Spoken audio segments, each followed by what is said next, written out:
सुशील शर्मा का कहना है कि आवेश में आकर उससे अपराध हो गया। सर 24 साल करीब का वक्त हो चुका है। काफ़ी लंबा वक्त जो है आपने जेल में काटा है। कैसा रहा जेल में, जो आपने सोचा भी होगा, कई विचार भी रहना कैसे होता है।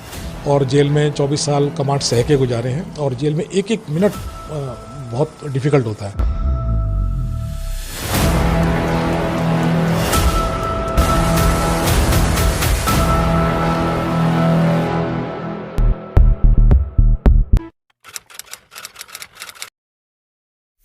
आज मैं आपको एक ऐसे केस के बारे में बताने जा रहा हूँ जिसका एक टाइम पर पूरा देश हिला दिया था।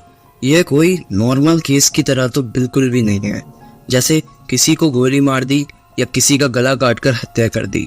ये case highest level of cases में आता है, जिसका नाम है तंदूर और तंदूर हत्याकांड। इस तरीके के नाम के बिहाइंड ऐसा कौन सा ट्रुथ हिडन है, जानते हैं। Welcome to our second case study video, let's start. Tandoor case का नाम सुनकर एक बड़ी हिडन मिस्ट्री टाइप फीलिंग आती है। एक्चुअली ये हत्या है राजधानी दिल्ली की, जो साल 1995 में एक शख्स जिसका नाम सुशील शर्मा था उसके द्वारा की गई थी। अब आपके माइंड में एक क्वेश्चन घूम रहा होगा कि उसने ये हत्या करी तो करी क्यों, क्या वजह हो सकती है इसके पीछे।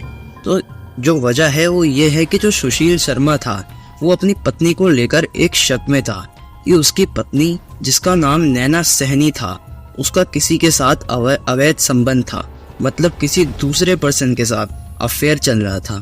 और ये ओनली एक शक था, एक डाउट था बस, और कुछ नहीं। अब थोड़ा सा और आगे बढ़ते हैं, जानते हैं, थोड़ा और डीपली जानते हैं आखिरकार स्टार्टिंग हुई कहाँ से।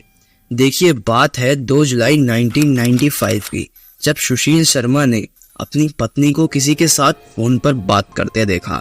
ठीक है, फिर नैना, सुशील की पत्नी जो थी, उसने सुशील को देखकर फोन काट दिया। अब जो शक है वो यहीं से स्टार्ट होता है। आप एक बार सोच कर देखो, नैना ने सुशील को अचानक से फोन काट दिया उसको देखकर। इस इंसिडेंट से सुशील के मन में कितने अलग अलग तरह के क्वेश्चंस आ रहे होंगे, जैसे नैना, ऐसी कौन सी वजह हो सकती है जो उसकी पत्नी ने उसको देखकर फ़ोन काट दिया। ऐसा कौन सा मतलब जो है ट्रेजेडी हो सकती है कि उसकी पत्नी ने उसको देखकर फ़ोन काट दिया। ठीक है, तो ये डिफरेंट टाइप के क्वेश्चंस जनरेट हो रहे होंगे उस टाइम सुशील के माइंड में। ठीक है, अब थोड़ा और आगे जानते हैं आगे क्या होता है। सुशील ने फ़ोन नंबर रीडायल कर लिया। उसने क्या करा, नैना का जो फ़ोन लिया और उस नंबर पे दोबारा मिस कॉल मार दी, दोबारा रीडायल कर लिया। तो दूसरी तरफ कॉल पर उसका फ्रेंड करीम मकबूल था। अब सुशील को लगा कि उसकी वाइफ एक और किसी के साथ अफेयर चल रहा है। बस फिर क्या, सुशील ने बिना सच्चाई जाने अपनी वाइफ नैना पर ताबड़तोड़ गोली चला दी और ऑन द स्पॉट उसकी पत्नी, उसकी वाइफ नैना की हत्या कर दी। सुशील ने अपनी वाइफ की डेड बॉडी को हिडन रखने के लिए, छिपाए रखने के लिए एक बड़ा बेकार तरीका, एक बड़ा घिनौना तरीका चुना। सुशील एक होटल का मालिक था। उसने अपनी वाइफ की लाश को तंदूर में डालकर जलाने की कोशिश की, पर उससे पहले उसने अपनी वाइफ की डेड बॉडी के छोटे छोटे पीस टुकड़े कर दिए, ताकि जो बॉडी है वो तंदूर में अच्छे से फिट आ जाए और उसको जलने में जो है आसानी हो। अब और क्या होता है, उसने अपनी नौकर से कहकर मक्खन मंगवाया ताकि बॉडी अच्छे से जल जाए।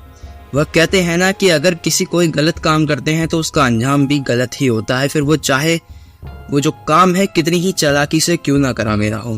अब क्या होता है उसके बाद, तो एक महिला ने सब कुछ देख लिया और बहुत जोर जोर से चीखने लगी। तो जब वह महिला चीख रही थी, आप टाइमिंग देख सकते हैं, उसी टाइम एक पुलिस की टीम वहां से पेट्रोलिंग करते वक्त गुजर रही थी। रात का समय था, तो पुलिस, जाहिर सी बात है कि पेट्रोलिंग करती है, घूमती है चोर चकेटों के लिए कहीं ना कहीं। तो पुलिस जब वहां से घूम रही थी तो पुलिस ने मौके पर सुशील को पकड़ लिया। फिर हाई कोर्ट ने सुशील को फांसी की सजा सुनाई थी, पर फिर कोर्ट ने अपना फैसला बदलकर सुशील को उम्र कैद की सजा सुना दी। 23 साल की सजा काटने के बाद सुशील को दिसंबर 2018 में जेल से रिहा कर दिया गया। तो अब आप समझ सकते हैं कि इस हत्याकांड का नाम तंदूर हत्याकांड क्यों पड़ा। यह पूरी वारदात को अंजाम बस एक शक पर दिया गया था।